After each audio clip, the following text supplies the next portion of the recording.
Okie dokie, I think we're live. Let me go ahead and just change a few settings here. Okay, so I can't hear myself anymore. This is perfect. Welcome to Abiotic Factor. Let's just hop into the intro and then we'll kind of go over everything. I'll try and stay quiet for most of the audio. Gate Cascade, the restricted zone. So this is where the intro takes place. We can see we're down under based on the color and seating arrangement here. Nice atmospheric tone. Take a look around. Surprised the engine isn't any louder considering we're just out here in the open.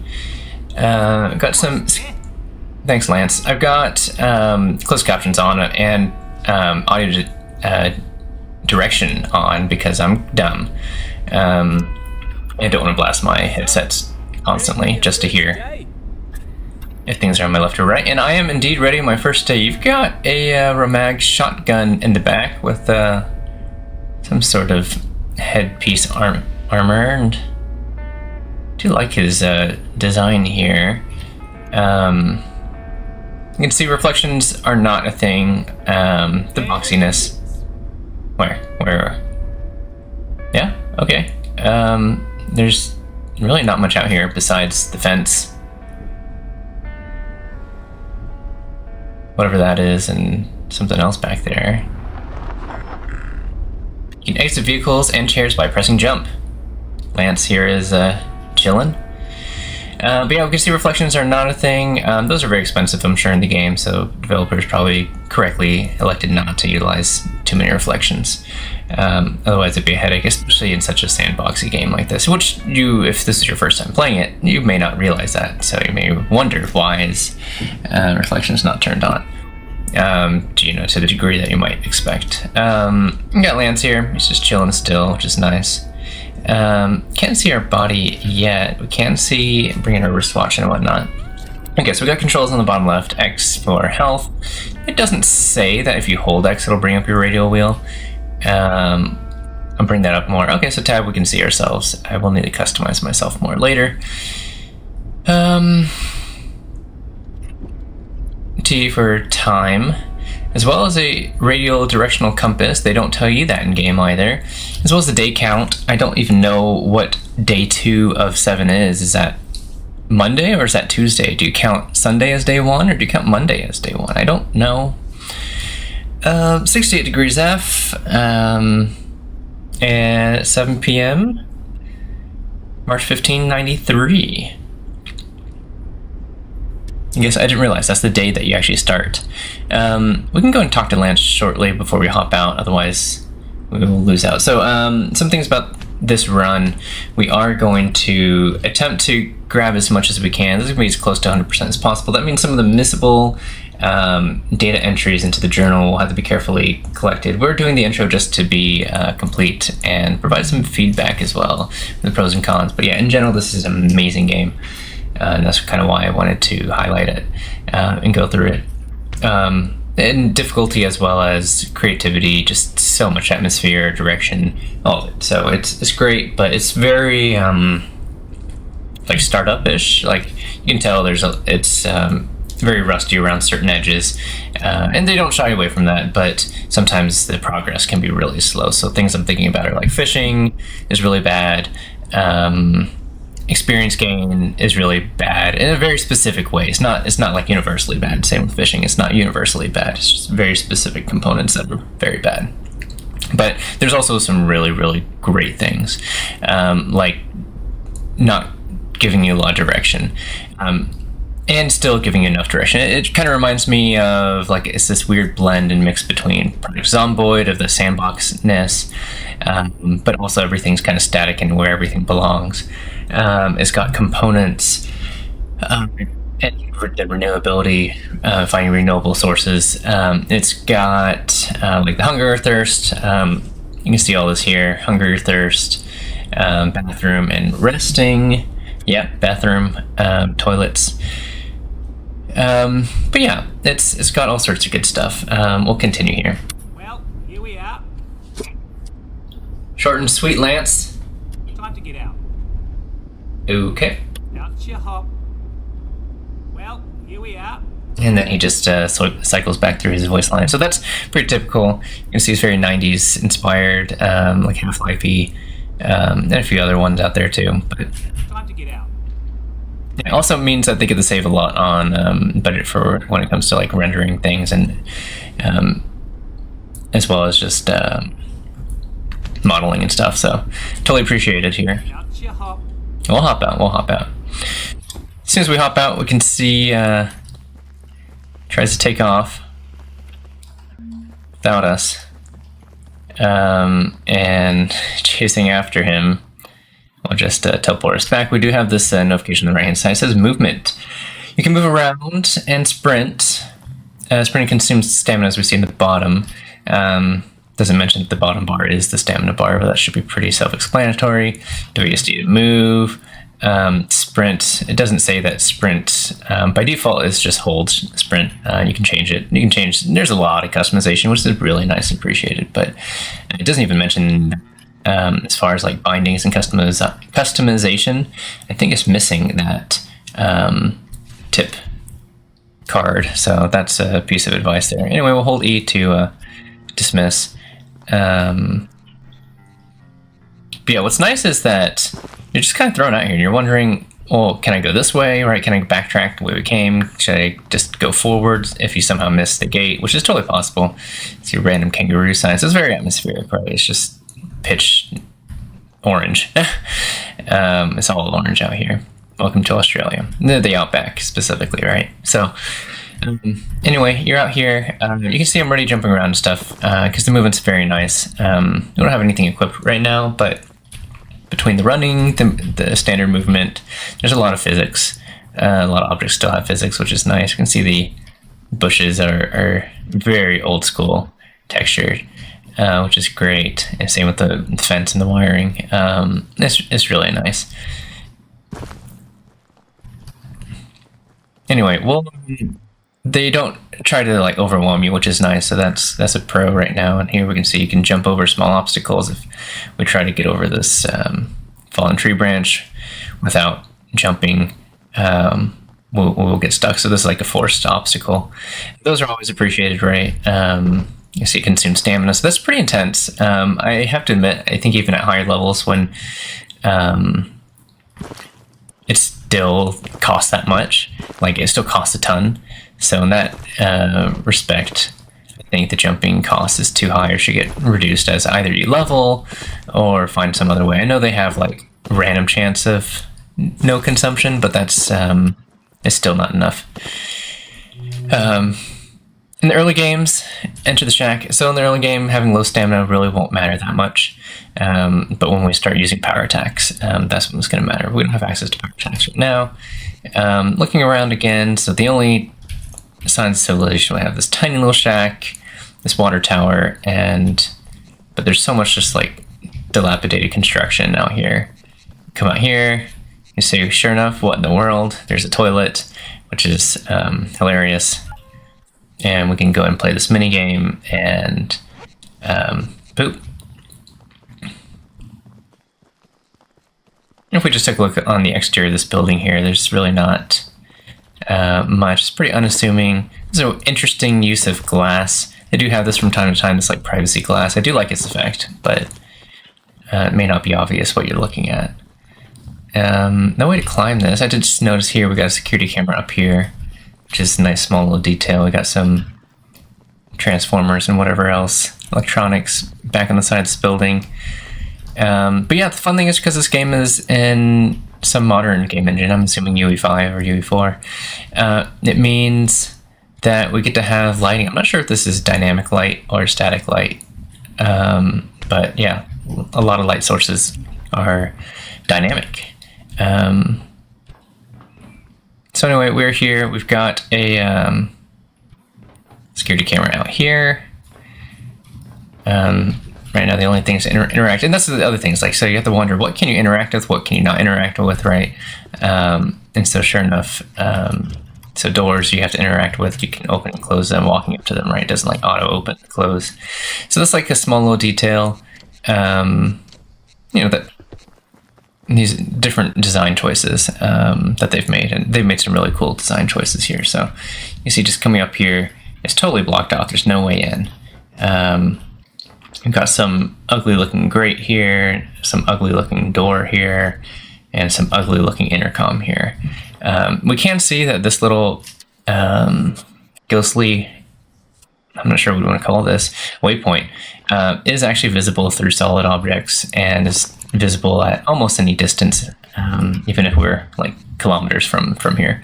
But it's very easy to miss. As you can see, if we decide to move it off screen, it does hug the edge of our screen, but it's so subtle. It's very, very easy to miss. I feel like they should make that initial few animations of the ball like giant and just like direct you exactly where it is. Otherwise, yeah, it's too easy to miss still. Anyway, we have two options. We can see open or kick. So I was incorrect, and I made this incorrect assumption, is that opening can open from door from the side. This is first interaction of a... Oh, heard something out here. Cicada stopped. Do you notice that? The cicadas were... that's a cool detail. Oh, no, cicadas are back. Okay. Okay, so the cicadas can't be heard from this area. Anyway, yeah, so I originally thought that, okay, if something can't be opened, then it must be kicked open. So you hold E to kick. That's not true. If a door is locked, it's always locked, no matter what. Kicking it does not change that fact. Kicking does not. They're not kickable only doors. And kicking actually only helps aid if the doorway is obstructed either by yourself, your pet, or some other enemy entity. Kicking it can forcibly open it, regardless of if something is here. Don't make that clear. Yeah, this game it tries its best not to hold your hand. So in this instance, would I have preferred it to hold my hand? Since it's a game that really doesn't tell you anything, I would say yes, only in the aspect that if this game wants to, I feel like, personally, this game really lends itself to being as blind as possible. That means not looking up what other content creators are making. That means not looking up the wiki, anything like that. It's really best experienced blind, and that was mostly my experience. My first playthrough was nearly entirely blind, with one friend who had spoiled the vast majority of the game for himself, which he wanted. It was not like against his wishes. So, and he was doing his best not to spoil me. At times he did, where I preferred he not to. But yeah, obviously this is entirely spoiled playthrough. We're not going in blind. I'm not saving holding my punches. So, but yeah, this is the expert playthrough, just to retrospect on this and then provide some feedback. So yeah, in this game, personally, I would prefer the kick interaction to be explicitly explained that kicking is used to do that, not to open locked doors. Like it should say at the top, kicking does not... I don't know. There should be something. I would offer something, but it probably needs to be thought out a little bit more than just 5 seconds of me blabbering. Anyway, you can see it's still not opening no matter what we do. This game does have proximity chat. I haven't used it yet, but I do want to try and grab some friends who will use the proximity chat with me. It's a little annoying as far as I can understand, but yeah, that's another thing probably is in the tutorial. It should say like this game has proximity chat. It's highly recommended to experience that. And I'm sure it could be a little bit annoying to set up because go to audio here. I guess you'd have to set up your microphone correctly, which I could see it not being set up correctly if you have a bunch of weird mic settings like I do. But if you're just the average Joe, I'm sure you've only got a couple mics at most. But yeah. What else? Let's go ahead and interact with the intercom. So another thing is like the FOV is it's not like super zoomed in or anything, but and I'm not going to change it. I know a lot of people enjoy zooming out, especially for this where like details are not present on any surface, so there's no reason to be this close to anything. It's just a stylized choice, even though you lose a little bit. But I was here, I clicked the intercom, and I was expecting like this door to open, so it was just like hovering here the whole time. I missed like this entire great opening the first time. So that's just something is I don't know how you would do that, except swap the two, put the door here, put the window here, and that way as you walk up to the building, you're forced to interact with a not forced, but you're encouraged to interact with a door that doesn't work, and then you move to the left further, click on the intercom, and then if you don't move your camera or you move your camera a little bit, you can still see the grate. That's minor stuff. Because yeah, if you're just walking up here, nothing happens, and then oh, you hit it, thinking the door's gonna open, you totally miss what's happening behind you. Anyway, I won't do that to you guys. We'll enjoy it all. Didn't realize it's the same sound as the pager. Opens the window. Hey, mate. Security guard did not answer us at all. You can see he has unlocked it. We can even hear it, and it changed. So that's pretty straightforward. But we can still use the intercom if we want. Okay, nothing happens. Open the door. And here we are. Here's Jackson. So our second NPC. So we ran into Lance and now Jackson. With Lance, I guess he was a fine first NPC. With Jackson, I don't remember if we see Jackson again, which is kind of embarrassing. So I'm not sure if I like Jackson as a second NPC. Like if he shows up again, that'd be great. But right now, kind of see out the window a little bit. Super cool effect. Something else I wanted to call out. Was just the effects on the sun. Like you got this awesome bloom, and then as soon as you cover up the sun or occlude it, you lose those like, it's not God ray, but like the halo effects. As soon as the sun peeks out again, then the halo effect comes in. So yeah, anyway, they've got some great lighting. What else? I love how you can see your arms just kind of running around. Yeah, we can see ourselves when we look down. Fun little stylized choice here. As soon as we walk in, we can see it's pretty chaotic. We got Jackson, who clearly doesn't care about us, just his posture and everything. This is really well done. Got a gate panel here, which we'll pick up. Very easy to miss, so no need to pick it up yet. You can see on his monitor screen, he's got several things, and I can probably see us. That's a small little detail. I should grab a friend and see if they can see us running around on the outside. Be kind of fun. We can see he's got some head tracking for character tracking on Jackson here. We can see he watched us up the whole time, and he was totally unconcerned, right? You can just watch us wander around forever, very unsympathetic. Most first-time players will probably catch something in here, whether it's the monitors, his posture, the gate pal, which he'll force you to do, either his armory box back here with his armor, mystery red boxes, which later in the game you'll find out this is 12 gauge, but yeah, from this far away you could only guess as to what it might be. We got a cot here. There's no way you'd know this is a cot. There's not a lot of details. Filing cabinet, it's a lot of just messy wires, which is really nice. This is a great effect of just showing how they got conduit, and you've got brackets holding the conduit up, but you've also got miscellaneous wires just not going through the conduits at all and going to miscellaneous boxes. It's pretty great. What else is great? You can see his helmet is back here. He's got some more ammo here. He's got some 9mm ammo casually on the desk. He's got some pens, papers. Fun little detail from one of the content creators who kind of likes to show off the out of bounds. You can see this structure here is actually just a plug, and up here on these walls, you're just kind of unassuming, but these are also plugs. But it just looks like miscellaneous storage on the walls, which is great. AC unit, more wire, just all these little details they didn't need to add that they did. Little riveting or screws for the brackets on these conduit again, just all sorts of little details, which is nice. Miscellaneous or loops of wire in Household. So whoever designed this, yeah, they did a great job. They worked really hard in this intro area, which is awesome. We can see the AC is on some pretty structurally sound rebar, so it doesn't fall and crash and kill someone. Yeah, great. I could just go on and on. As soon as we turn around, this is also pretty easy to miss. These two buttons, which he used. First one's for the glass. The second one is for the metal shutters, so we can toggle them independently. You can move the metal shutters and just keep the glass. So that's great. We'll keep these open, give him some fresh air.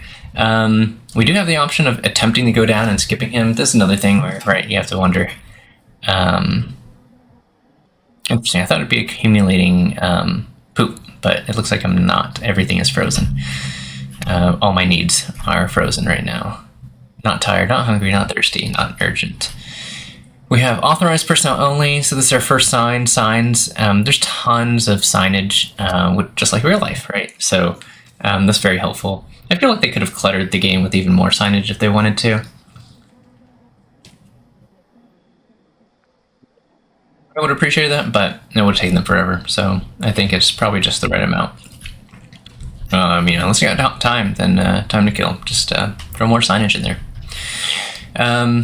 Let's attempt to, incorrectly be a really bad player for a second. Just skip Jackson, skip the gate pal, and we can see the door is locked.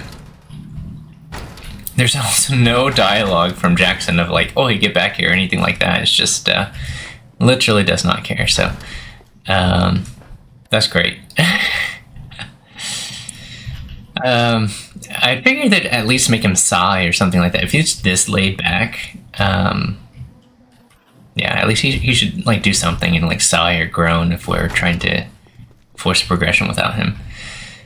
Jackson, I do wonder, and I'm not going to test it, if you can just take the gate pal and run away without him, but we'll try and listen to as much dialogue as possible, so go ahead, Jackson.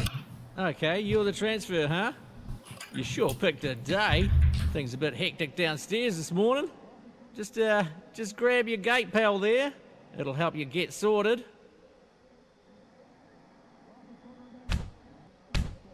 So we can see the right click does nothing right now. Left click does this bizarre push animation.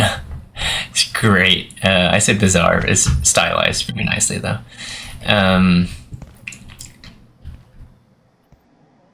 We'll go and ignore the gate pal for a second. Keep talking to him. You've got your gate pal. I'll let you downstairs.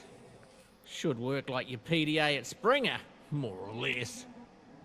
So there's our mention there that we're transfer from Springer side to Cascade Laboratory side. So nice little lore there. Keep talking to him. You're going from Springer. Things are a bit different over here. You'll see. Bit of a kerfuffle downstairs this morning. You probably want to get a move on. When you've got your gate pal, I'll let you downstairs. Should work like your PDA at Springer, more or less. So Jackson is the one who's responsible for letting us downstairs or not and unlocking that door. So yeah, I feel like they should definitely make him interact if you try to go on without him. Small detail, but for those number of players who just see an NPC, ignore him, keep going, or something, somehow miss him. That seems so unlikely though.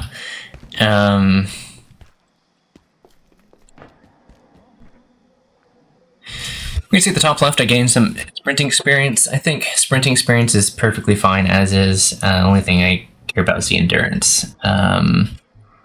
Is sprinting tied to endurance? Is that one and the same? I believe it is. Yeah, sprinting and endurance are tied inextricably, except for one perk here. Power hungry, blunt melee combat. What is this? Basically level 12, your power attacks use 50% less damage. That's going to be a huge one that we'll aim for on the highest difficulty anyway.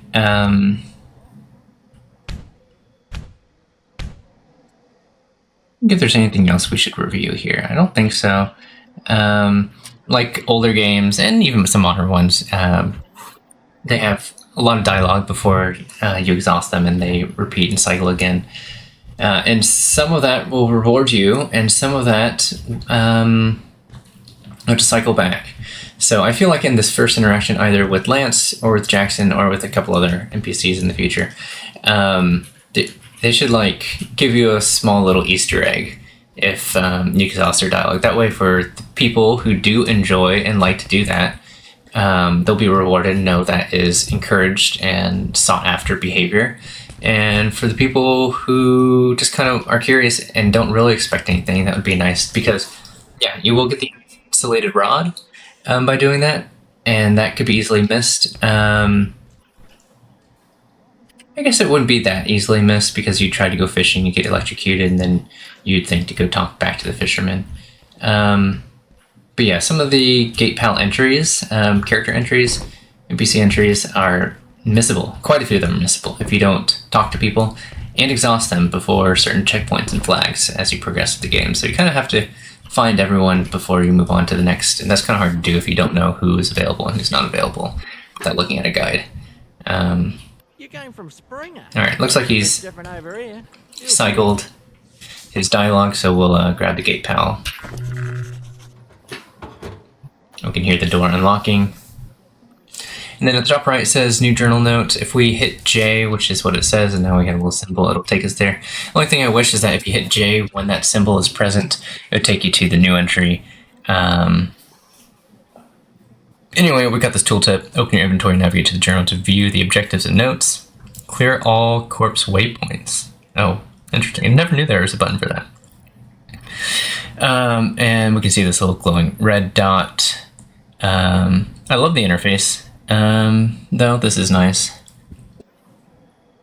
You can see we can change how many things are displayed on our HUD for waypoints or objective points. If we click on this first one, office sector, there's nothing here. I'm surprised it says office sector. This is like a bug.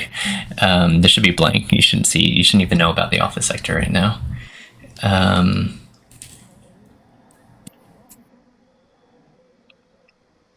Click on Gate Cascade Restricted Zone. That's where we start off in.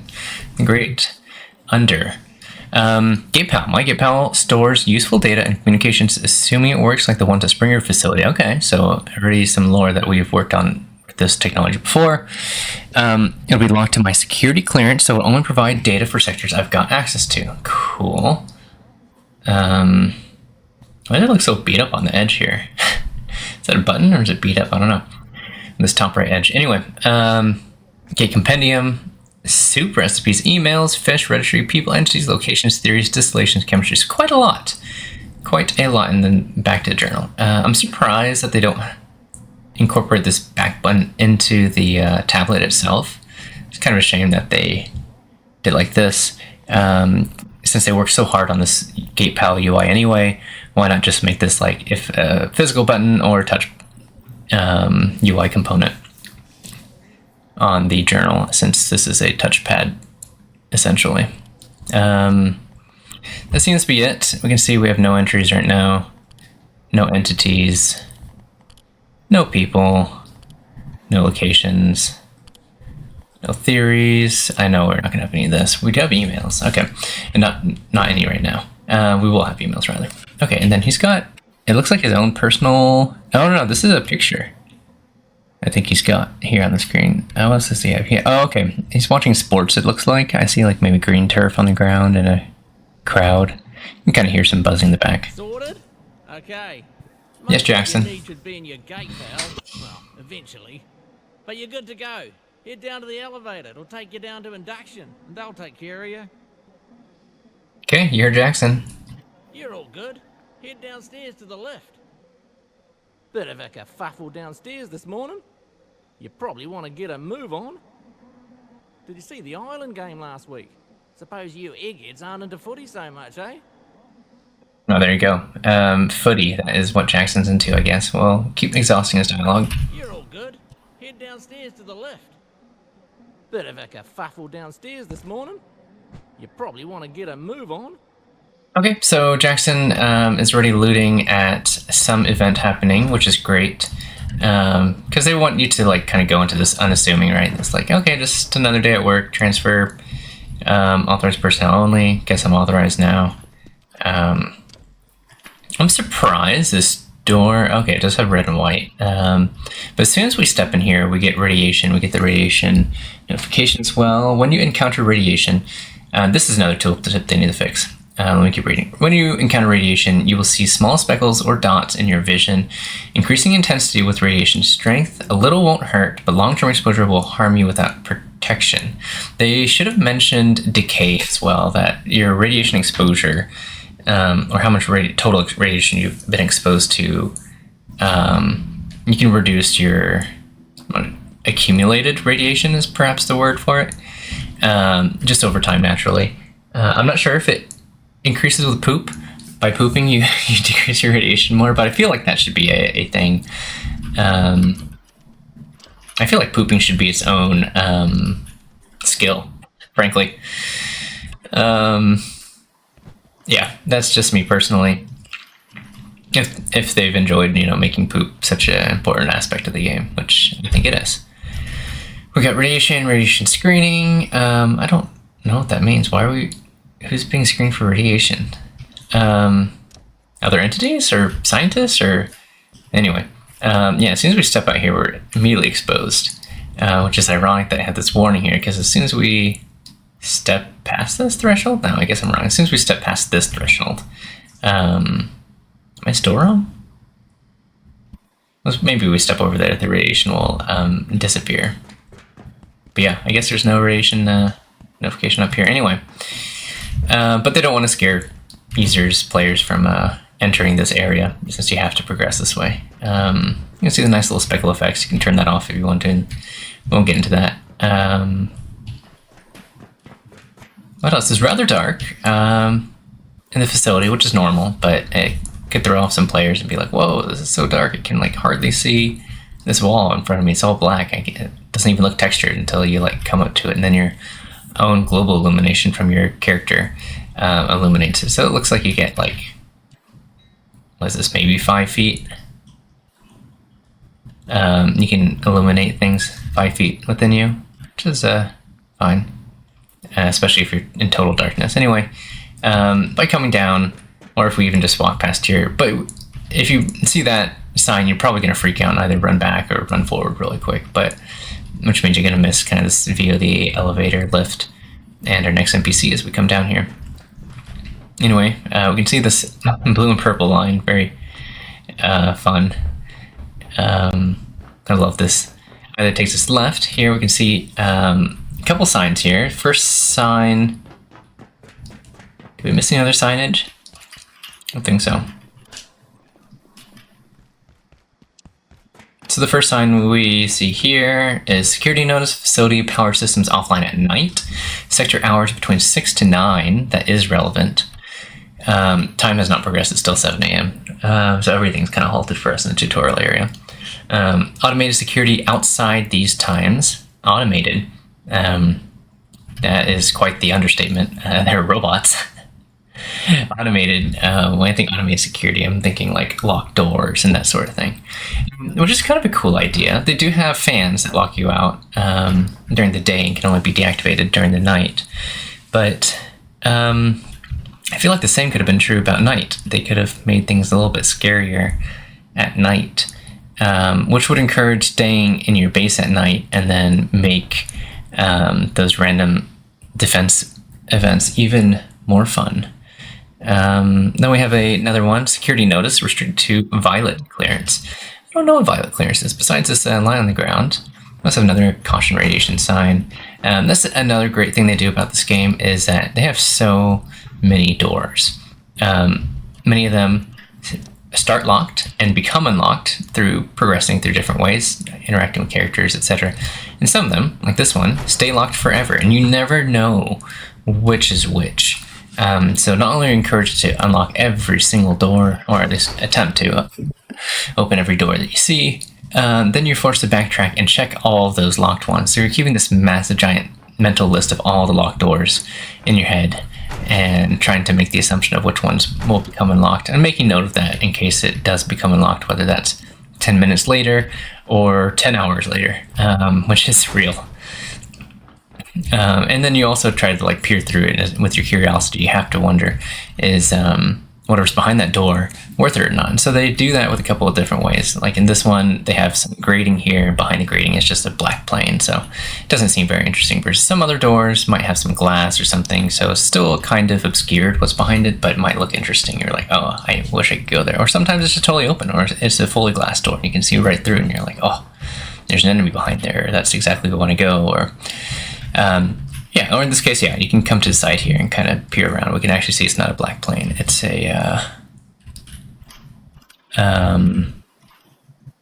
a gate, some garage door looking gate. Anyway, we got our next NPC here. We can see barbed wire all over, a little ominous. Got some nice strong fluorescent lights above us. Oh, such a great game. Some more unlocking for fencing around this. Just awesome stuff. So you can see at the top left, we've got a notification: grab and equip the hard hat, and it's highlighted in orange. And we got another bottom one that says pick up hard hat, then open your inventory to open it with, and it has the tab symbol.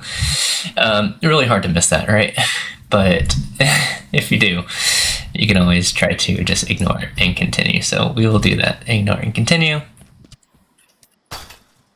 Opening this door does nothing. Kicking the door, as mentioned before, does not do anything either. We could either grab the hard hat and miss the dialogue, or just start with talking with Tracy first. Morning. Lift's down there, but first you need a hard hat. Health and safety and stuff. Grab that one and chuck it on. Just chuck it on your head and I'll let you through. Just chuck it on your head and I'll let you through. Just chuck it on your head and I'll let you through.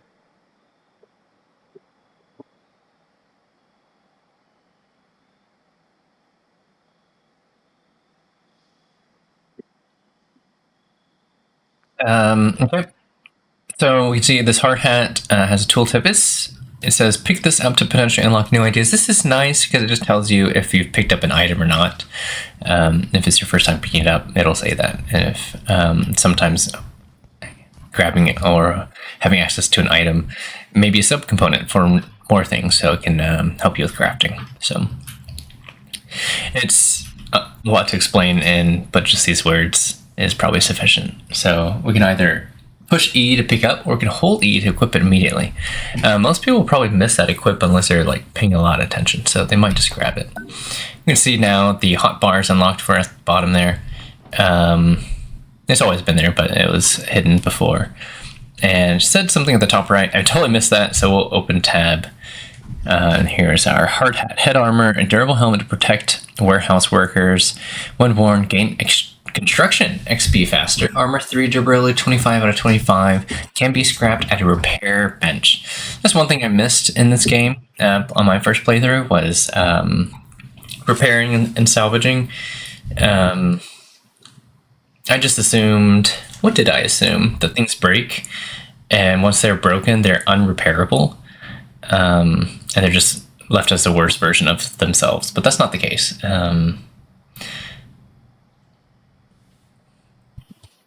Anyway, another thing they don't tell you is that you can just do shift click to click on it and auto equip. Got what you need. Head through the gate to my left, down to the elevator. It'll take you down to induction. We can also just unequip it and be a rebel like that. So, you've got what you need.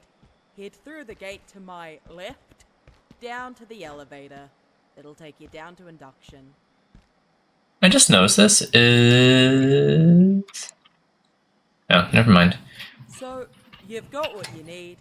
Head through the gate to my left, down to the elevator. It'll take you down to induction. Okay, Tracy, we heard you. Did you see the Island game last week? Suppose you eggheads aren't into footy so much, eh? There's another cool little features that dialogue can be heard globally. So even if I interact with Tracy down here, and I've got a friend who's up there with Jackson, and we're miles away, the dialogue can be heard through radio in game. So I'll show you what that looks like. Head through the gate to my See speaker Tracy, down to the elevator. which is awesome. Take you down to induction. Not all the dialogue is cut like this. There are some missing pieces. I'm thinking Kylie is proximity only. The rat, when he is unceremoniously exterminated, I believe that might be local only. That's not a global conversation, so some things are still missing. I do wish they could review some of those missing pieces, but maybe I'll just put in a bunch of tickets for them, which will be very annoying for me, since I don't get anything out of improvement of this game other than, I guess, my own enjoyment. Okay, so this is another example. This is probably the first example of a forced button that we have to interact with. Nothing crazy here. I think if there's anything special. Not really. Lift access, more locked doors. Bunch of barbed wire to keep us out. I'm surprised I don't utilize this type of barbed wire more to keep players inside, but I guess there's not that many fences, frankly, once we're inside the facility. Okay, down the first elevator we go. We can see there's a speaker intercom here, which is cool. Oh. To the Gate Cascade Research Facility. You are in the induction wing. The facility is currently at alert level precautionary. Please listen carefully to and follow all security instructions. Now arriving at staff processing. Okay, wow.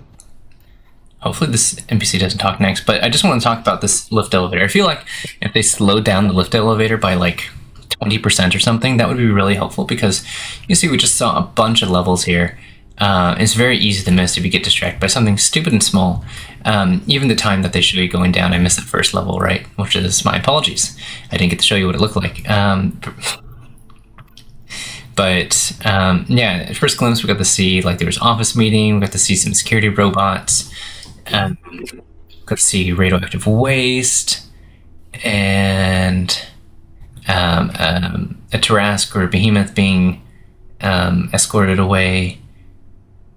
So yeah, there's just a lot of little things that they're teasing at, and it's very easy to miss, especially with this intro. Yeah, I feel like I wouldn't mind if they helped us out just a little bit more.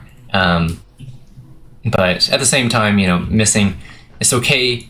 I'd say it's okay to miss things if that teaches the player to be more observant. But even if you're but I'm more requesting this on the idea that even if you're being observant, it's easy to miss something.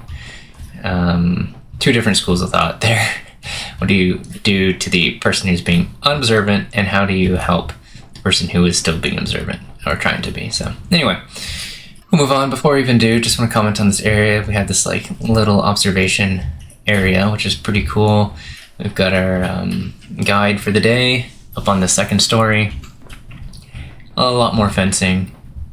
So we got like areas taped off, which is very like compliance, safety feature fun, right? They've got like the hard hat, so they've got all sorts of fun here. We shall continue. Hold the emote wheel and wave or page the guard. So this is a good one, right? They teach you this one, but they don't teach you, they teach you B, whatever B is. Mostly like character interaction. Sit on floor, that's a huge one that it could be easily missed. But I think they explain that one actually. We've got fear, thinking, dance, cheer, yawn, greet. Hey, new transfer. I got pulled in from surface duty. The usual lady, she got called out to help downstairs. Happens. Chaos is kind of our thing around here. You seem a bit antsy. Just wait. I'll unlock the gate in a second. Now, I've never run someone through this, but it looks pretty straightforward. Coming from the Springer facility, you'll know the basics, but since we deal with specimens directly, everyone on staff has to know basic ECP. That's Emergency Containment Procedures. Okay, now I have some instructions here that aren't really compatible with the current security situation around here, so we're just gonna improvise a bit. Bear with me. I'm gonna have you crawl through that vent down there. Consider it like chasing down an escaped specimen. You got a big brain, you got a big imagination, right? So this is cool little detail. They've got like the clipboard. They still haven't explained what the push is for. There's some cool things you could do with the push. I saw the developers do. Let me see what else. Sorry.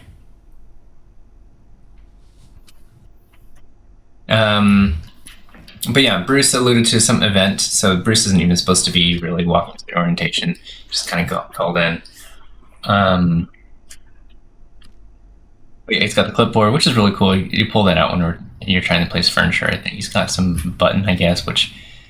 but yeah, if we just turn around, oh yeah, so now this is unlocked. Maybe it wasn't unlocked before. He's got a cool catwalk way up there, and I guess he goes back into this security door and then back into this... actually, it looks like a kitchenette, and it's not even like an observatory, but looks like, based on the cabinetry, the little kitchenette.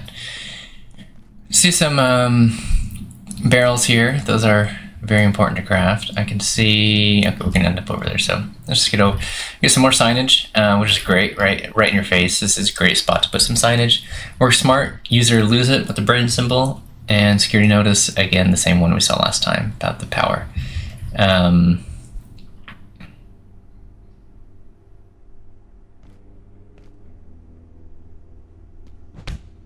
to think if there's anything useful. I feel like they could have littered this with more, but maybe they got feedback that was too much. I disagree still, especially if you're immersed this much. And then since we are from Springer, I feel like our gate pad pal, either in tutorial or in the real game, once we exit, should still say a little bit more about like gate, what is gate, or what do you have access to. There's very little right now. My gate pal stores useful data and communication, assuming it works. Oh, we read this one. Yeah, that's it.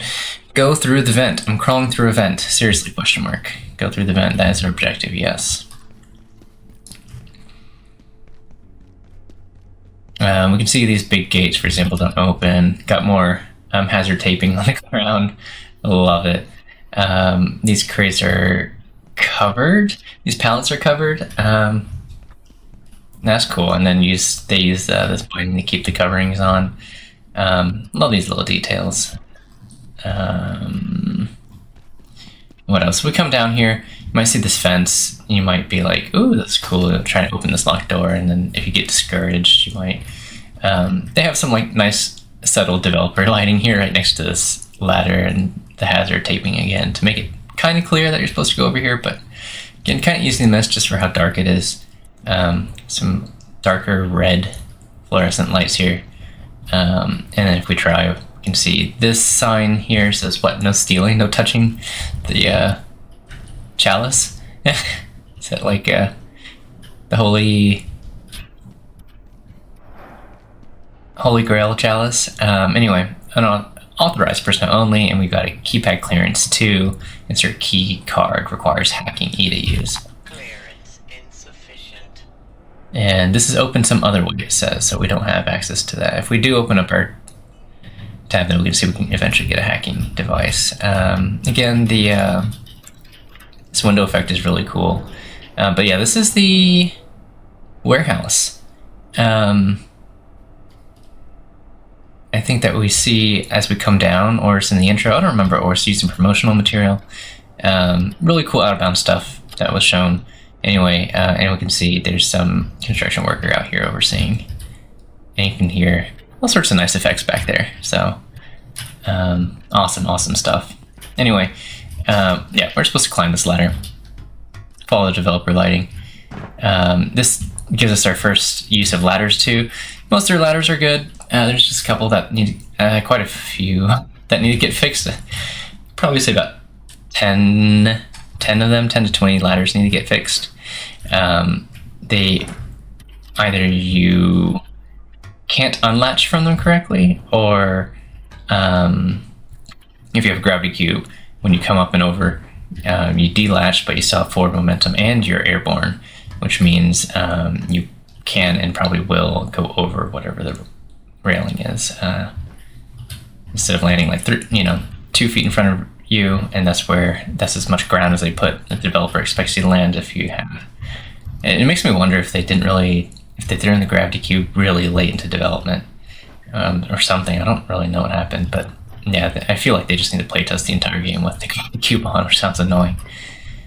But yeah, you might, with the gravity cube, like end up over here, and then if there's no flooring, 5-6 feet out, you just fall to your death and die. So that sucks. I'm sure their argument is just don't use gravity cube, but it could be annoying to do if it's a trinket or something, right? Anyway, dismantling. This is our first introduction. We got 30 more seconds on this. I do like this little countdown. This is pretty good. Many objects can be dismantled for resources, either broken with a proper weapon or taken apart. Vents can be destroyed or dismantled. I guess one thing that I don't like is this art at the top right, because it takes up so much room. It could just be a picture of whatever someone's doing, or even like a GIF of just a few animation slides of someone doing something. Just to get an idea, but yeah, it's going to cost them a lot. Hold F to dismantle. Great. We'll dismiss this one. We can. We can see we can unlock this door. One gripe I do have about this is. Never mind.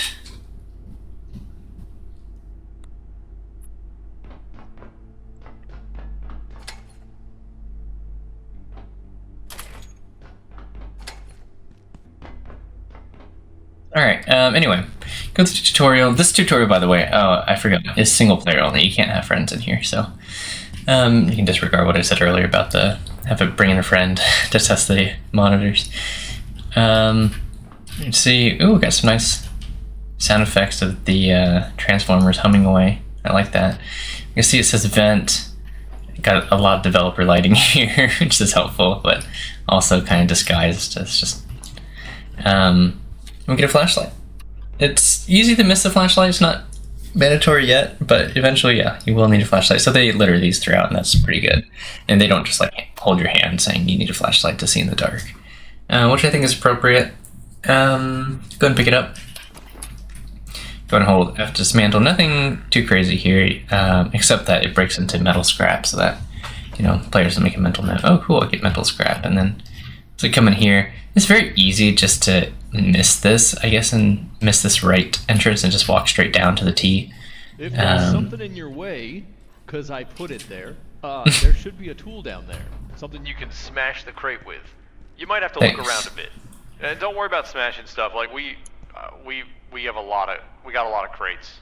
A lot of crates. Okay, thanks, Bruce. But yes, it could be easy to miss something. You can see there's dead ends for many of these ducts and vents that we travel through. We can see this toolbox. This is a great example too of some placement, because can we just break this with our hands? I don't think we can. Okay, so this is very smart. Another forced progression by forcing it to grab. A pipe wrench, a blunt weapon, heavy duty wrench, damage 12, 40 out of 40. But then if we're hovering over the toolbox, we can see we can also package it. Just hold F. Now we can package it, loot spillage, and then for all the items inside it and the toolbox itself. So I think this was implemented pretty well.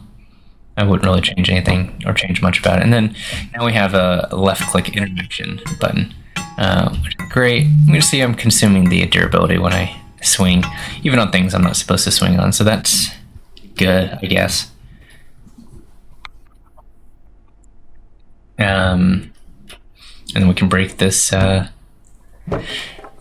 But yeah, this is another example of blunt melee. You can see I just got quite a bit of experience, 22 at least. Is when you get the higher level weapons, they don't give increased experience. So if it took 5 swings, let's say 5 swings granted you 100 experience to open a crate, and then you eventually get like an end game weapon, and you do 1 swing to break open a crate, it'll still only give you 20 experience instead of 100. So that is like I have a major gripe with, is I feel like it should scale. So if you construct something really quickly at end game that would take really long early game, you should get the same experience. That's only fair. And that way it can scale with complex things that take a long time to build, and same thing with smashing things. But they didn't do it like that. And they figured, oh, we'll just do it for every time that you swing, but that feels really bad. So I definitely disagree with that. and you can see when you read reviews and stuff for experience, like most people will disagree. But with my suggestion, you can make both people happy, and with their suggestion, you only make one group happy, which is the people who like to gain experience by doing an action each time instead of scaling. Anyway, enough griping. I do like the crouch feature. This is not toggle crouch by default, it's hold crouch. And for this type of game, I think hold crouches make sense. Especially, yeah, it just makes sense. Especially if you go between crouching and running a lot, or you try to do a roll, which is crouch and shift at the same time when you get access to that. Anyway, we see we get cloth scrap, which we can get. We can see a lot more crates here, like you mentioned, which is possible to miss, but you can't miss that first one, right? Okay, here we get a better view of the facility. We can see that construction worker, computer, tons of crates, like you mentioned. They're all mining crates, it looks like. That's another little detail, is that there's different types of crates, and they don't make that immediately obvious. I feel like that could have been an entry even in the gate pal for like different types of crates, or the loot contained within the different types of crates, because that's not made immediately obvious, even for someone who's trying to pay attention to as much detail. And especially for a game that tries to, I don't know, flout itself or take pride in the detail that you should be noticing. That's just a component. Wow, I never looked up at the ceiling of this area before, but you see just exposed piping, and whatever they call this,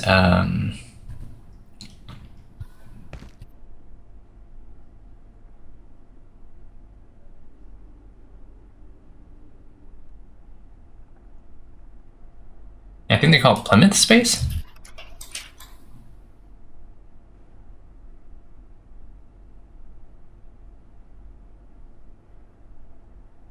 Stud cavity, wall cavity, expansion gap, shadow gap,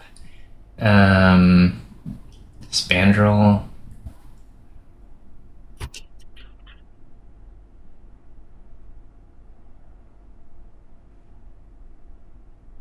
Anyway, there's so many construction terms I'm not too familiar with. We can see if we try to break these two crates at the same time, yeah, that's 57 blunt experience. I feel like if I one-shot that, it would give me like a third of that. I would get like 20.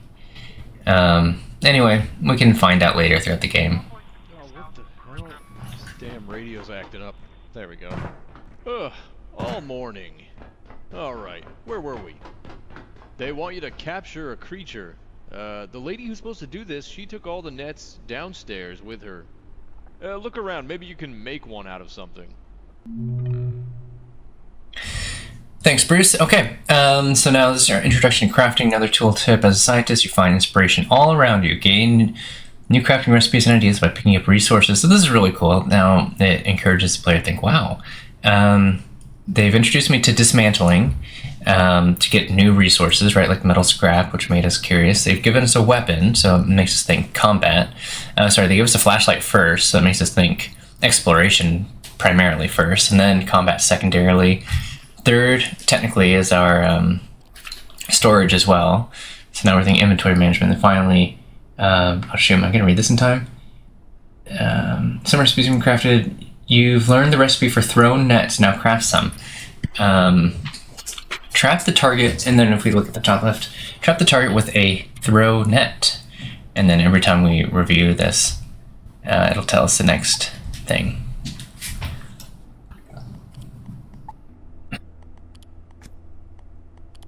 Or not, okay. I thought there'd be an entry on this, but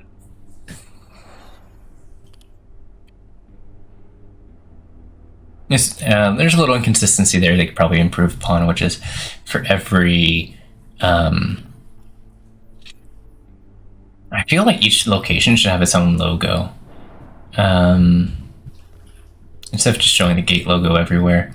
Like if they gate logo plus, what this area is like, what do we call it? Gate Cascade Restricted Zone. That'd be kind of cool. Anyway. Flashlight, I didn't get to show this off too much, but yeah, this is dynamic source. This is the power of modern game engines. Very good, very strong close up, and then you see like if we try to do something far away, it doesn't work quite as well. It works pretty well, actually. It's a pretty strong flashlight, but you can see, sitting at the back of this corner of the room, it doesn't change the illumination really at the very end of the room, which is awesome. Probably changes around here. So, helps a good amount, but it's not, perfect. And there's other ways to illuminate the dark. We'll get night vision goggles, which work great. We see it has a battery, but it lasts very long.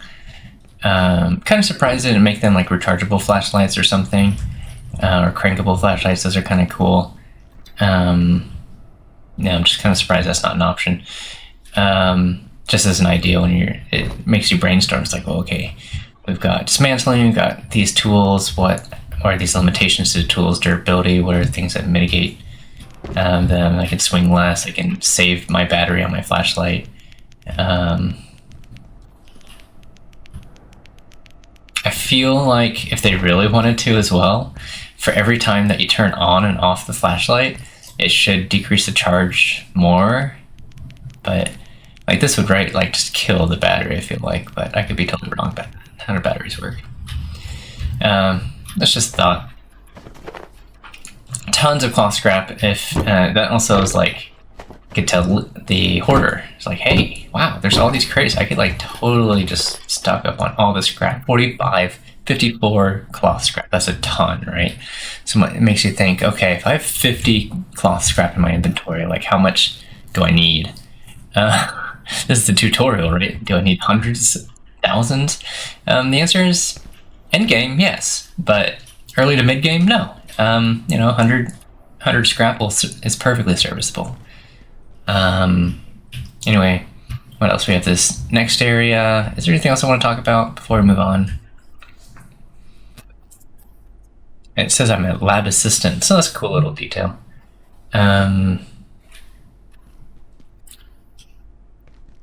We've got our security guard up there. Anything else? So we have the pager. But yeah, multiplayer, good little tip is that plus. The plus on the keyboard, if you have plus on a full size, will also auto page. You can also just rebind that. A great tip that I did, I feel like other players should do, is rebind drop. So drop by default, drop item is G, but it's right next to F, which we saw as dismantle and a few other things. It's kind of right next to R. It's obviously close to D. It's close to T, which is time. And your watch is very useful. Again, it has a compass, the compass, which they don't tell you about, which is huge. And a few other features that's really important. It chimes every hour too. I'm surprised they don't have this is another issue they probably need to revise or fix. We got a pager. Reveal your location to other scientists, only useful during co-op play. I feel like they should have a wristwatch in the wristwatch slot already that kind of explains all these different tools it has. This is a super fancy wristwatch. The fact that we have this, is this government issued? Is this company issued, or is this personal? Regardless, it should be an item and either be recraftable if you lose one. Obviously, there's ways to upgrade it later, but I feel like wristwatch. Was very misleading for me at the beginning too. Same with companion pet. They've with their latest update, the 1 year anniversary, they've done a lot to fix that, so that's nice. They didn't make it very clear that offhand armaments and shields are the same thing, or get slotted in there. I made a mistake of trying to use a shield in my hotbar, and that didn't work for a while. What else? Good clean UI for flashlight on and off. I could gush on and on. I don't want to gush too much about the pros, although I'd love to. I want to try and focus on the cons. That way I can just strip my audio from this and then kind of submit it over. We got nice flashing lights. Can't quite... Oh, this is gate. Okay. So we've got some concerned workers down there still. Got more tape and hazard and bollocks. There's so many great things that the forklifts don't just drive into the doors. There's like strange things, strange safety they follow, and then a lot of strange things they don't. They got the high vis vests, boots, kind construction hats. Does this change our weight? It does change our armor weight. Ever carry weight, money. I think all this is pretty fine. I don't like the sort weight thing. I think that's broken. I should probably submit a ticket for that. But yeah, the sort by weight doesn't work right now. The way it should. Basically,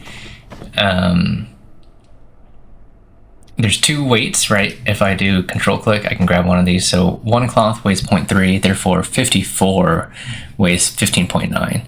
And then same with the metal scrap. It weighs 0.2. I only have 1 metal scrap. But if I had 2, I'd kind of show you, but I'll show you in a later example why it breaks. But I think it's doing the per unit item weight instead of the collective weight, or it does the opposite. There should be an option if we like right click or something. There should be a way to change the sort weight sort by unit weight, sort by aggregate weight, or stack weight, and then maybe some other one. I do like this little tooltip here. This is super handy. Items in your hotbar weigh 25% less than normal. This is very handy to show. What's this do? Oh, rotate character. Some little things. All right, let's try the next part. Oh, we already did. That was a nice little detail too from Bruce. His radio goes off. You can't see it in the subtitles, but you can hear it. There's quite a little bit of chatter, and you can tell just kind of the tone of their voice that they're a little bit worried. I wish that's the only thing. I know they're doing it to be a little satirical with the tone of their voice, but I wish the tone of some of these people's voices were just a little bit more serious, especially like someone whose life is in danger. But that's just the style, I suppose. But it can help do a lot of narrative driving just by hearing someone's tone. You don't even have to hear the words to know like something bad is happening. You see this is not opening, so we're forced to complete the objective. Since I've rambled so much right now, right, it's like, what the heck do we do? So that helpful tip at the top left, trap the target with a throw net. So we know to craft something, open the crafting menu. So we have 4 items: bandage, throw net, water bottle, energy break. What do I think of the crafting? I feel like getting recipes wrong should increase your fatigue. Reading recipes correctly should decrease your fatigue or something like that. It'd be cool if they did that. Otherwise, it is really kind of feel like a waste. I get they want you to know what materials go into something so you can see how funny and how silly something is to craft it. Right, so the energy brick, for example, uses 1 power supply, 1 circuit board, 1 tech scrap, and 1 fan, so that when we actually create it, 1 energy brick, we can kind of see all those components. We can see there's a motherboard in there, there's some tech, whatever we want to call this, wiring and capacitors and whatnot.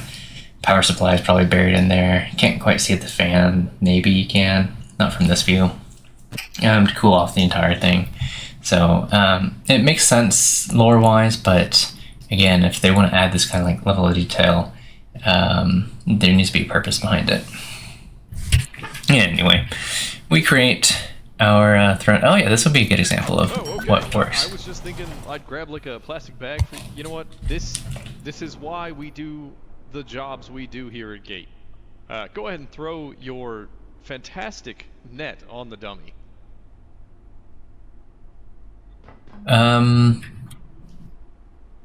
Okay, waving at him does not produce any more dialogue. Let's see if we can do this. Throw net, each one weighs 0.3.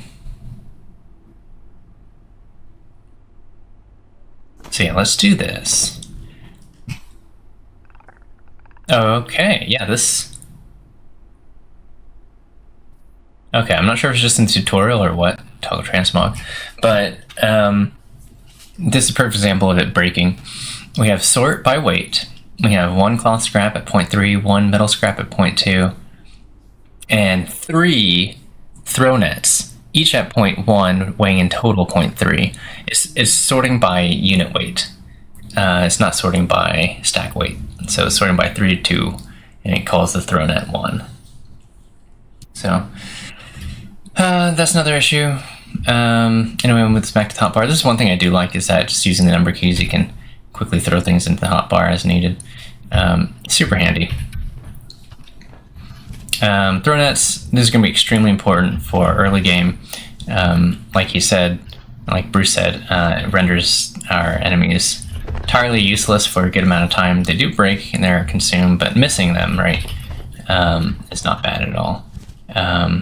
I didn't even know this gives us a throwing experience. But throwing does consume... Wow, these go far. Throwing does consume... stamina. And it's very interesting too, right? Because I knew going to this that this is like about... Oh, wow, you can see like water residue or mold or something growing underneath. Or maybe something a little bit more sinister growing underneath the AC. It's in this dark little area. That's really good. What is it? Is it rust? Oh, it's rust. That's such a cool little detail. And the condensation from the AC unit was mounted up here on the wall. Okay. Anyway, yeah, you can see our clipboard is pulled out when we're trying to place objects. What does this say on here? It says flat hill, energy, which is the energy brick. That's a good one. What other notes we have? Something inspection, construction inspection. A few things written there. We've got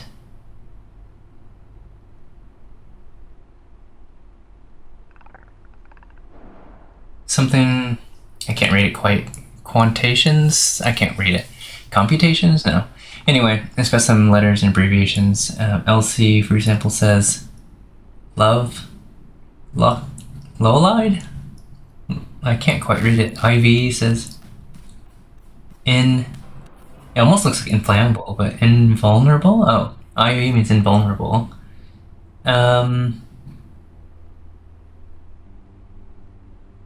I can't quite read. I can read the abbreviations. AV, AG, maybe CA. Anyway, that's cool detail. And then the purple note says something into closure image, question mark, follow something alley Ardor? ASAP. something ASAP. Very fun. Anyway. Yeah, they've got all sorts of little details here. Oh, I see some like more orange hazard lights back there. Very cool. What else do I want to say? So yeah, this is interesting because the pet, or this dummy, actually has the sound effects. And if I had to guess, just based on the way the pixels are shimmering, they do have an actual pest in here, either unkillable or below it. To make that sound effect, either to draw the character there or draw the player there. I'm not really sure, but in reality we can see this pest is just made of leather scraps. It looks like they painted red circles with X's through it, bound it with more leather scrap or belts or something, use some screws or something to poke it through, make it look hairy or spiky, and then inside, I'm not sure what this orange material is. Cardboard maybe. It's so orange though. It's like almost cheese orange. And then we can see proper metal scrap underneath that and some metal pipe scrap. Anyway, very cool detail. We can see it cast shadows. So that's the nice thing is that do these cast shadows? Yes, even these objects cast shadows. Wow.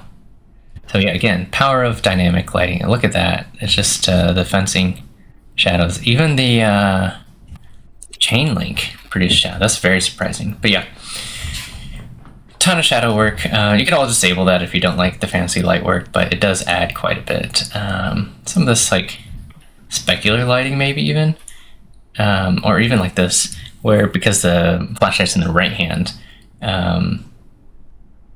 we're getting a little bit of shadow on this vent here. Or if we're shining directly like in between our eyes, we wouldn't get any shadow from the right.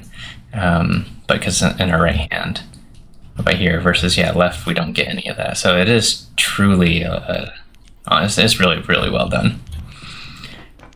And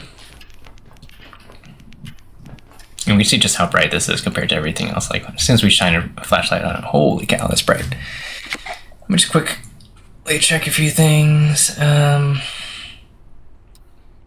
much more time, so anyway, we'll throw this once we get into the actual game, we're just going to have to speed run through stability. You'll see why. But I don't think I'm going to even get to the main, to actually playing the game today. We'll probably play it tomorrow. We'll throw the net on it. You've got some I like the, somewhere. Now, real creatures might wriggle out of that one, but that's not a real creature. So, next step is special containment, isolation, wash hands, inoculate. You know what? Just stomp on it. So this is a great comment, right? Is again just alluding to the fact that we're scientists. We're not some brute. I mean, maybe we are an actual brute as a player, but like as a character, we're scientists. We're supposed to be like this frail brainiac. I like this highlighting that they have on here too. Indicates to you that you can stomp or not stomp. But yeah, right. Like the first thing we used our pipe wrench for was not attacking enemies. It was breaking destructible items. As soon as we interacted with our first dummy enemy, we weren't instructed to kill it. We're instructed to subdue it and then kill it. So that's just a nice little idea that just plants in your head that you're not as strong as you think and that you are really weak. Unfortunately, that's not quite the case. I wish they played into that a little bit more, that you can just, kill enemies without some consideration for your own health and well-being. But anyway, we could stomp on it. I'm going to swing my wrench on it just to show you, so we get sneaking experience. So yeah, there is an enemy here, no doubt. What else did I want to do here? We can see it spilled out some miscellaneous oil or something. No. Did we kill it? No, it's still alive. Okay. But yeah, it just goes to show it doesn't let us kill the whatever's in here with swinging a wrench, just because that's not how you're supposed to kill it. You're supposed to kill it with stomping. So that's kind of tells the player you can't just swing a club at something and expect it to die, which is not true. It actually sets up the expectations incorrectly. But that is such a cool idea to think about, and if they'd fully gone with it, I think it would have been really cool. But yeah, anyway, we'll stomp on this guy. Oh, brutal. Okay, so next up, what's going on with your leg there? Looks to me like you're bleeding. Look, we'll call this training, basic first aid. Find some cloth and make a bandage. And just keep this between us for now. I'll buy you a beer in residence later. Sorry about that. So that's our first illusion of where we're supposed to go, which is the residence sector. All these things can be easily missed on your first playthrough. Like, they mentioned so much stuff that it just goes over your head, like residence. And that's why I like this game, is because, again, it doesn't really hold your hand, but it's so lore rich, and it's purposefully lore deficit in the areas that they've thoughtfully crafted where to be lore deficit. What else? We are bleeding. Like you said, it doesn't tell us that we can just hold X to bring up our medical radial. Again, just a issue there. But yeah, this does teach the player that, holy crap, if things go south and I'm not prepared, this can take a bit of time, because crafting things takes a bit of time. So you need to have items readily on you rather than trying to craft it. That, or you have to retreat and then craft it before you die, theoretically. We can see we're bleeding. It doesn't tell us where the wound is, which I guess isn't really that important anyway. Maybe you always just bleed from your chest, I don't know. Anyway, yeah, we'll go and craft our bandage here. Bandage, one medical bandage. You have at least one item. Basic bandage that will stop one instance of bleeding, does not restore health. I wish it also mentioned that it says has a chance to fail or something based on your first aid level. And then if we read over the first aid level, what does it say? It says each level increases how much extra health is gained when using medical items. XP is primarily gained by using crafting medical items. So yeah, there's a chance to not successfully heal yourself. Most people might come to their inventory and then try to consume it, but and another detail people don't realize is that you can be sprinting while doing a lot of interactions. Not reloading, that's a special skill you have to unlock at level, 15? Reloading or something. But yeah, you can sprint away, hold the radial, and then apply a bandage and still be sprinting, which is huge, especially for high level play. So trying to think if there's anything else. Some of the skills I don't like. We'll go and repair ourselves first. And it's also fun that he mentioned that he'll buy us a beer at residence. It's kind of unfortunate they don't have beer as a drink, since it was referenced. If he said like a root beer or something, or yeah, I feel like they need to add beer then. Another tip for them. Oh, texture's freaking out. Is that our GPU freaking out? Or... oh, there's another bug for you. But yeah, the game is frankly littered with these tiny bugs that will all get fixed eventually. But all this feels pretty excusable for how small their team is and what they've been able to accomplish. But doesn't have that AAA polish because they're not a AAA game, and they're proudly not that, and I commend them for that. Anyway. Going to heal this up again. I'm sprinting around, as you can see, so very nice. Sprinting one. Cleaner than I would have. You would, wouldn't you? You're gonna fit right in down there. Looks like you can walk on it all right. Let's head you on through to the next room. Feel free to mosey. I've gotta check some stuff out. We got some weird crap going on today. Not gonna lie to you. Okie doke. We'll continue. How much time do I have? Anticipate maybe 9 more minutes left before I've got to go. Just double check that is the case.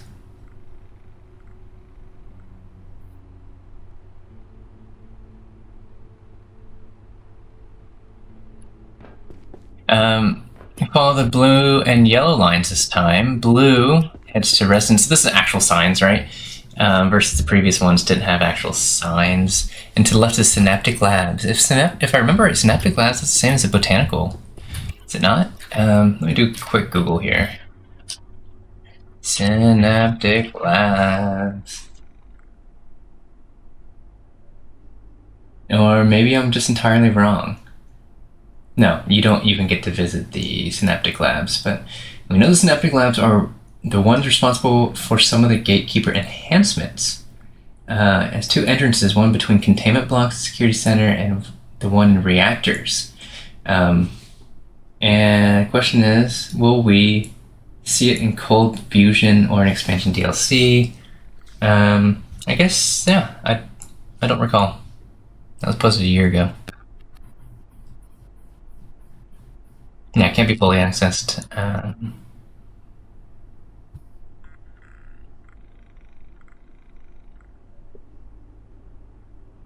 Okie doke. Continuing. You can see the flashlight battery probably lasts about 30 minutes, that's my guess, 35 minutes. But residences, that's where he mentioned, so you can see Synaptic Labs has its own symbol and stuff, that's cool, but residence sector doesn't. Sad. As we follow the blue line and the yellow line, you can see there's a first computer, it's got some sound effects. This is pretty missable too, but if you're being thorough before you continue, we can see we get our first Dr. Man's hologram recording. Start with the email terminal. Very cool how it takes you in. I love this interface. Click emails, first one is, and then we can get a journal note. Again, I wish if we click J as soon as it popped up, it would maybe kick us out of the terminal and pull up the journal instead. Start with investigations from R. Moyer at cascade.internal.gate. I think that's another bug, is that the from subject is sometimes broken, the from line.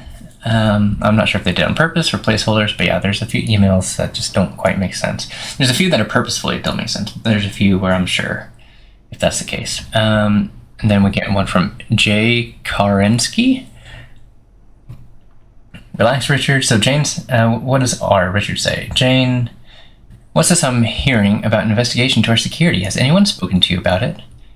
And then Jane says, relax, Richard. It doesn't concern anyone in your sector. It's the labs team. You know how they are. Always scared someone's leaking information. Richard, may I suggest that executive committee thinks someone may be monitoring our data network. I thought it was impossible. The farm needs to know about this. We're the ones who work with the data day in and day out. So that's interesting detail, right? So these guys are working, specifically here at in whatever it's called. Cascade, yeah, Cascade is, we're going to be working directly with specimens versus where we came from, Springer. We were just studying from outside. We never directly handled it. So I don't know what he says by the farm. Needs to know about this. What the heck is the farm? Data farm? Animal farm? So many farms. Look, from Jane. Look, Mance is great at theorizing, but sometimes he lets his imagination run away with the facts. It's all speculation at this point. We haven't detected anything beyond a few probing actions. Our data is secure. Let them know it's under control. Because it is.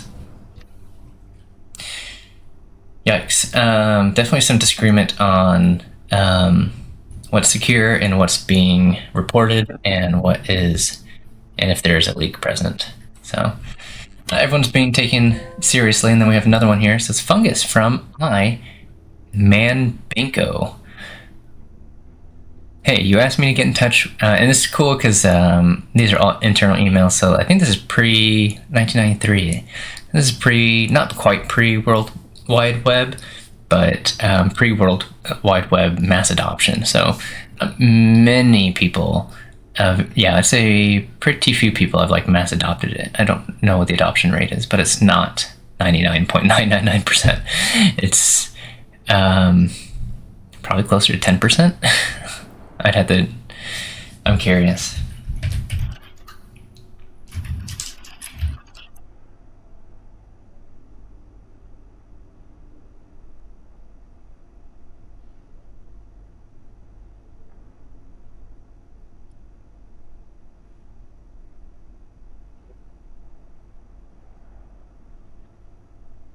Alright, let me read this. Hey, you asked me to get in touch if we found any application for new materials. You remember that fungus Lenora's team brought back? Ooh, Lenora.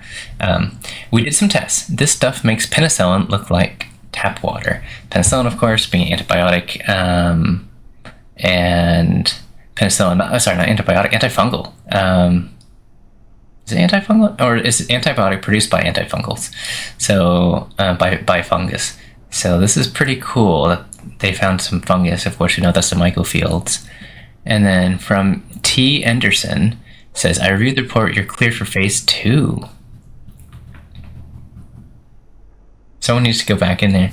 We need more samples, of course. I think mycofields or where's the other one they ended up at? Canaan.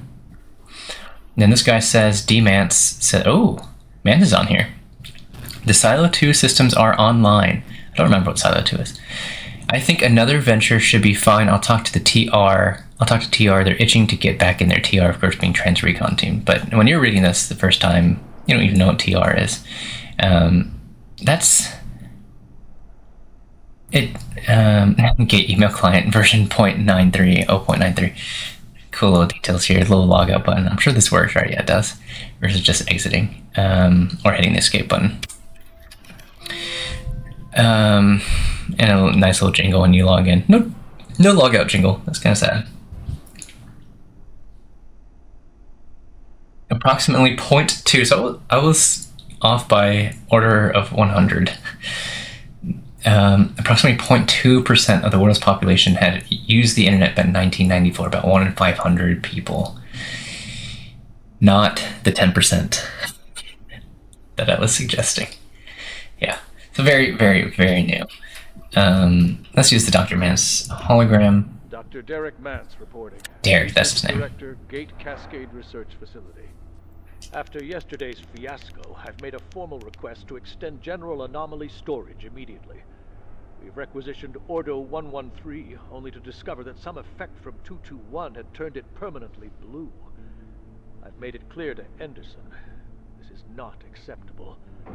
Ordo subjects may be deemed low risk, but the range of phenomena is too diverse to jam them together like sardines.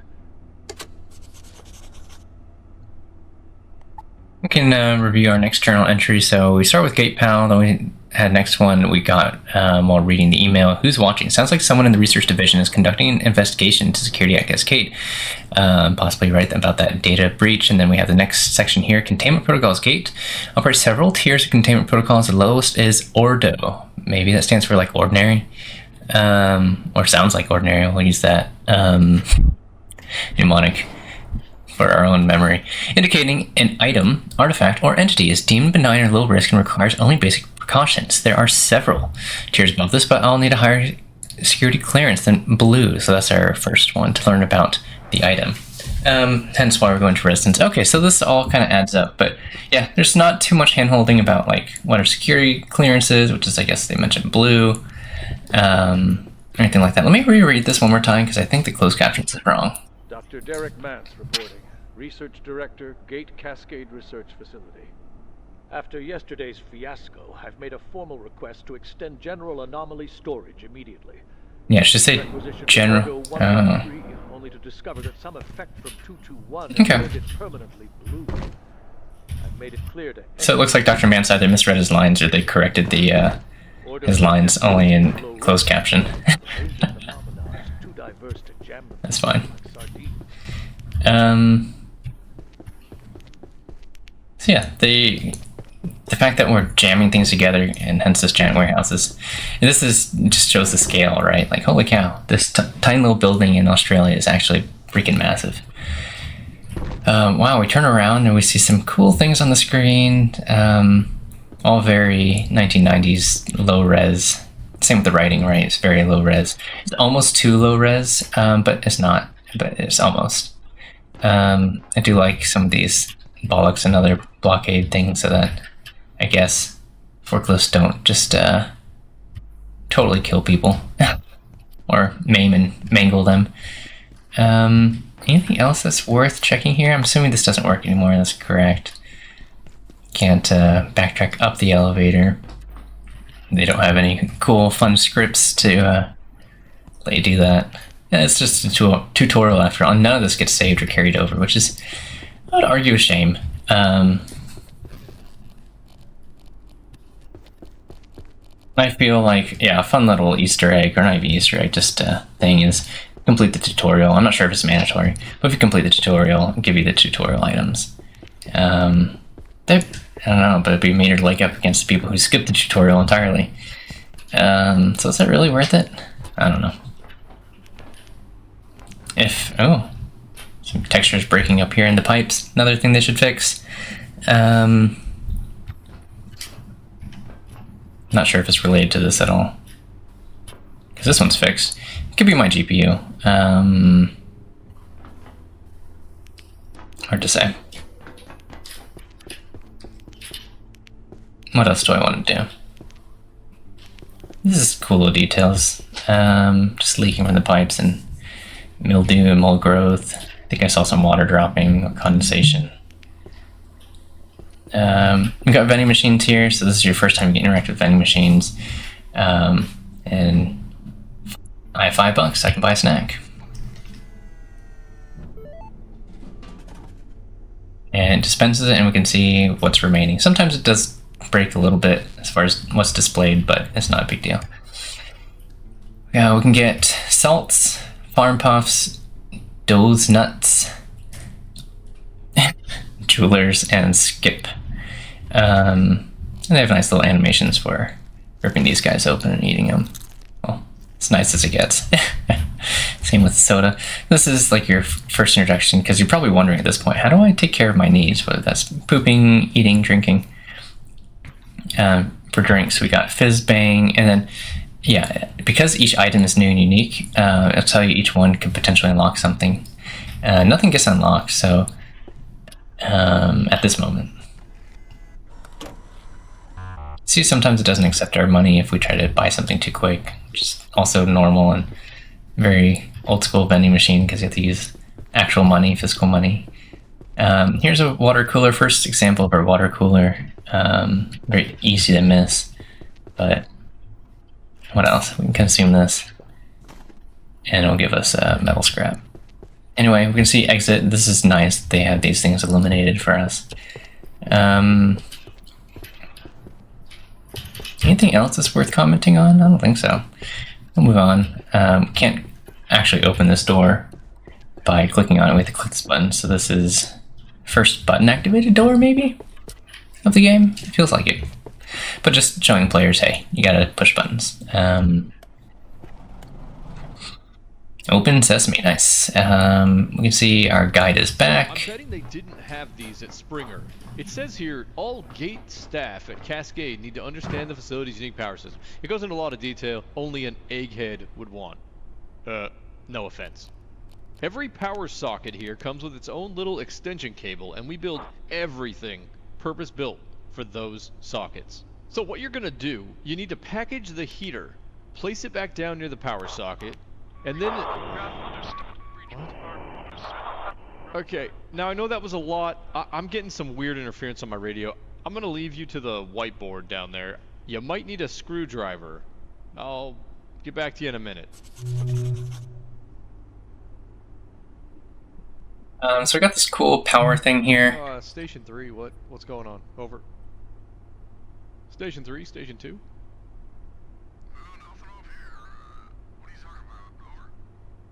I'm getting a lot of chatter. Keystone running some kind of shady op again. I didn't see a bulletin. I'm trying to finish up some work here.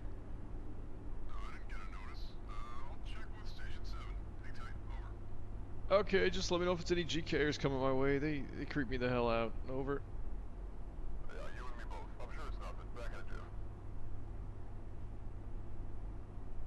Okay, I stay quiet during the interaction because it can be kind of hard to hear. And they don't have the subtitles for the radio, but yeah. Station 2 clearly doesn't know anything that's going on. We're Station 3, I guess. Don't know where Station 2 is located, but they have no idea what's happening. But we did get some chatter as far as holy cow, what's happening, which is not good stuff. I like how it just got interrupted and was just like, figure it out, do it yourself, can't be bothered. Thanks, Bruce. Got a clipboard here. It's not even holding it now, just set it up on the railing. Kind of weird. Magic. Not a big deal. What is a big deal, and that's why I hopped up so close, so that we could hear the radio chatter. You can see some areas are taped off again. We've got some red, got a very clear arrow where to put it. Power source. Very hard to read text on this whiteboard, but I think this is present no matter. I think far away it looks a bit better, but yeah, up close. This is just normal 1990s games because it's so low res at the time. It's just fun to have this like low res, high res mix. Oh, we can actually enter a good chunk here. Anyway, I think we'll pause here and we'll resume later.